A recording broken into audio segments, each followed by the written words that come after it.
اللہ کے عالم نے ارشاد فرمایا، یہ لوگوں سے حسد کرتے ہیں اس پر جو اللہ نے انہیں اپنے فضل سے عطا فرمایا۔ بس تحقیق ہم نے حضرت ابراہیم علیہ السلام کی آل کو کتاب بھی عطا فرمائی اور انہیں ہم نے بہت بڑی بادشاہت بھی عطا فرمائی، اور ان میں سے بعض ایمان لائے اور بعض نے اپنے چہرے پھیر لیے، بس ان کے لیے بھڑکتی ہوئی آگ ہی کافی ہے۔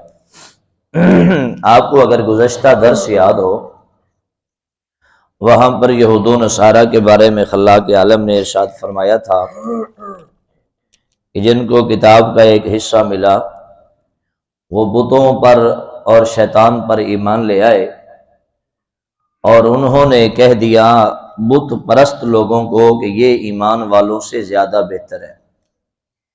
یہود و نصارہ کعب بن اشرف 70 یہودیوں کے ساتھ جب ان کے پاس گیا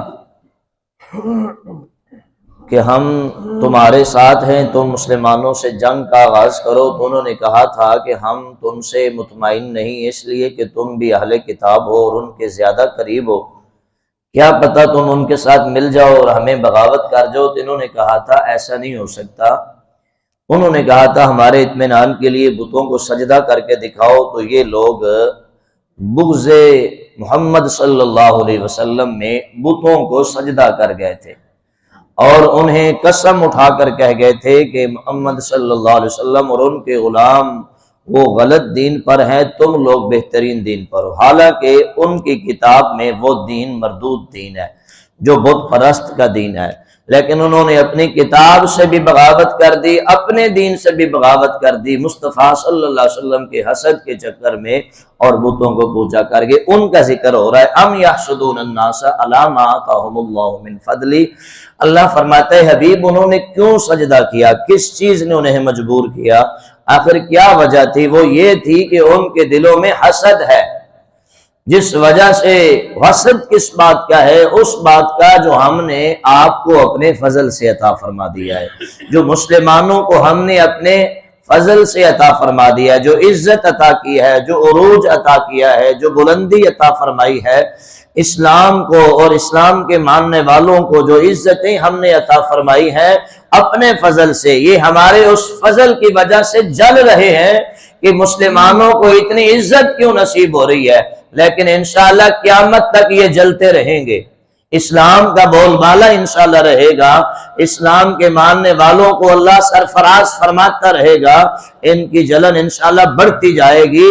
اچھا اللہ فرماتا ہے فقد آتینا آل ابراہیم الکتاب، حالانکہ پیارے نبی صلی اللہ علیہ وسلم ہم نے حضرت ابراہیم علیہ السلام کی آل کو کتاب بھی عطا فرمائی، اور ان میں سے بہت کو بادشاہت بھی عطا فرمائی۔ یہاں حضرت یوسف علیہ السلام کا ذکر بھی ہے، حضرت سلیمان علیہ السلام کا بھی ذکر ہے، کہ ان کی کتابوں میں ان کا بھی ذکر ہے، اور یہ ان کو مانتے آئے ہیں۔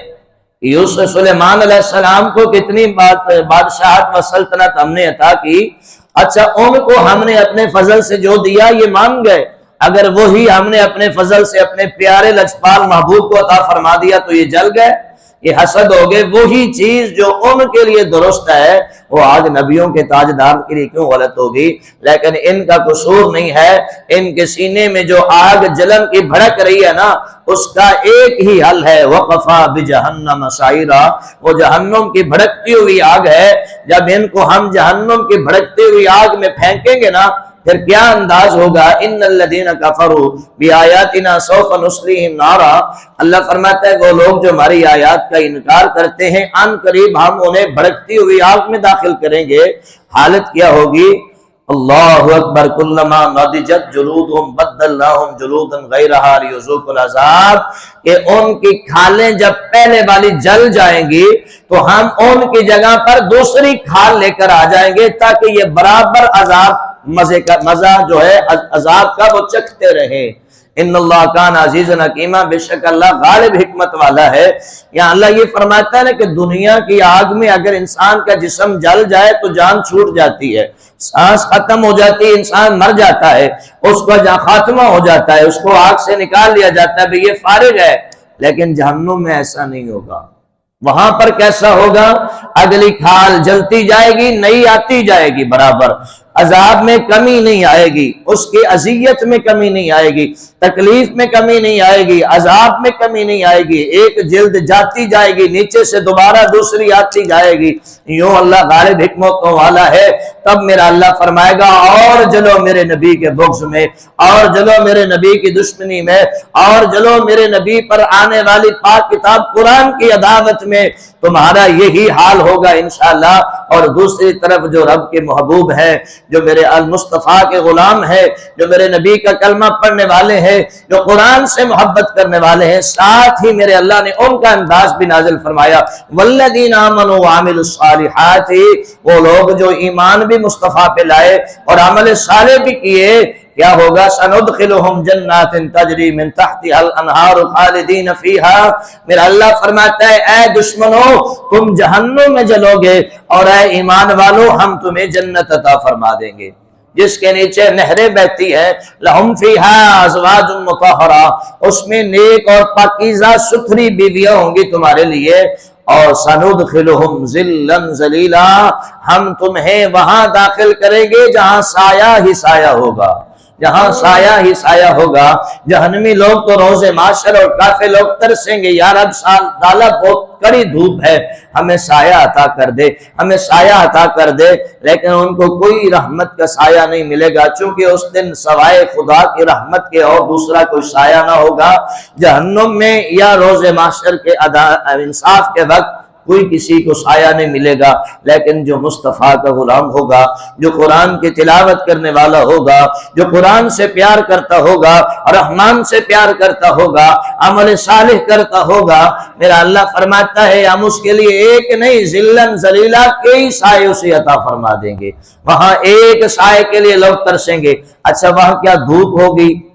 جنت میں کیا دھوپ ہوگی جہاں سائے کی ضرورت ہے؟ فرمایا نہیں، وہاں دھوپ نہیں ہوگی، اللہ کی انوار و تجلیات کی روشنی ہوگی۔ میرا اللہ اپنی تجلی فرمائے گا، اللہ کی نورانیت اور مصطفیٰ کی نورانیت کی وہاں روشنی ہوگی، اور وہاں اسی روشنی میں ہمیں اللہ کی رحمت کا سایہ نصیب ہوگا، جہاں اللہ کی انوار و تجلیات ہم پہ برسیں گی، جہاں مصطفیٰ کریم صلی اللہ علیہ وسلم کے رخ زیبا کتاب ہم انشاءاللہ دیکھیں گے، اور وہاں ہمیں جنت کے ہر نعمت سے اللہ میں مالا مال فرمائے گا، بصدقہ مصطفیٰ کی غلامی کا، بصدقہ مصطفیٰ کی غلامی کا اور عمل صالح کا۔ یاد رکھے یہ قرآن کا امتیاز ہے۔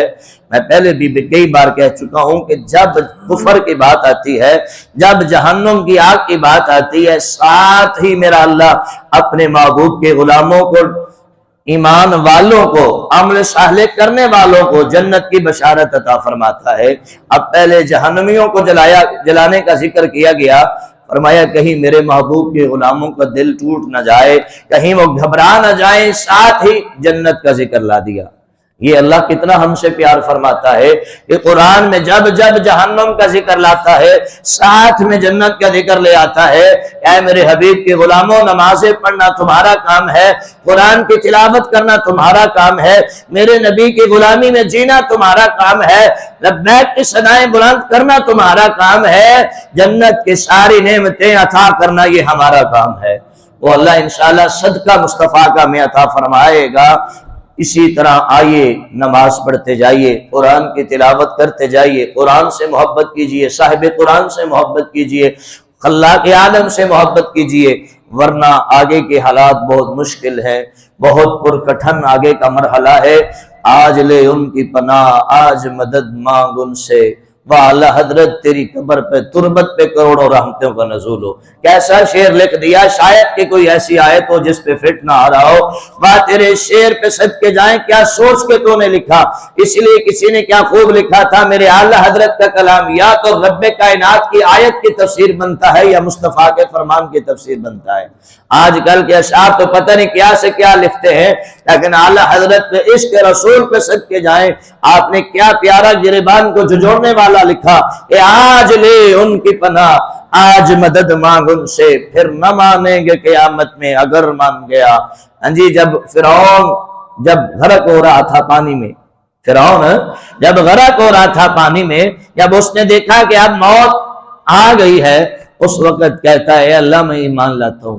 میرے اللہ نے فرمایا اب نہیں، اب نہیں، جب وقت تھا تب تو لایا نہیں، اب تو سب کچھ دیکھ کے کہہ رہا ہے کہ میں ایمان لایا، اب تیرا ایمان ہم نہیں سنیں گے۔ پہلے اگر تو مان جاتا تو سب کچھ تجھے عطا کر دیتے، لیکن اب تو موت کے آثار تجھ پہ شروع ہو گئے ہیں، آج اب تو نہیں۔ جب اتنا بڑا کافر فرعون عذاب کو دیکھ کر، موت کے آثار کو دیکھ کر جس کا قبلہ سیدھا ہو جائے اور وہ کہے میں ایمان لاتا ہوں، تو پھر ہم کس بات کی مولی ہیں؟ میرے بھائیوں، بزرگوں، نوجوان دوستو، اس سے پہلے کہ وہ آثار موت واضح ہو جائیں، اس سے پہلے کہ کل نفس ذائقۃ الموت کے آثار ہمارے اوپر آ جائیں، ہمیں آج ہی مصطفیٰ کی غلامی میں آنا ہوگا، آج ہی قرآن کی طرف آنا ہوگا۔ انشاءاللہ دنیا بھی پرسکون ہے، انشاءاللہ قبر بھی پرسکون ہے، اور انشاءاللہ آخرت کی منزلیں رب کائنات کے نور کے سائے میں اور مصطفیٰ کے نورانیت کے جلووں میں انشاءاللہ ہمیں سکون ہی سکون نصیب ہوگا، اور پیارے آقا صلی اللہ علیہ وسلم کی غلامی کی بدولت اللہ پاک ہمیں عزتوں کے تاج عطا فرمائے گا۔ اللہ ہم سب کو عملی زندگی نصیب فرمائے۔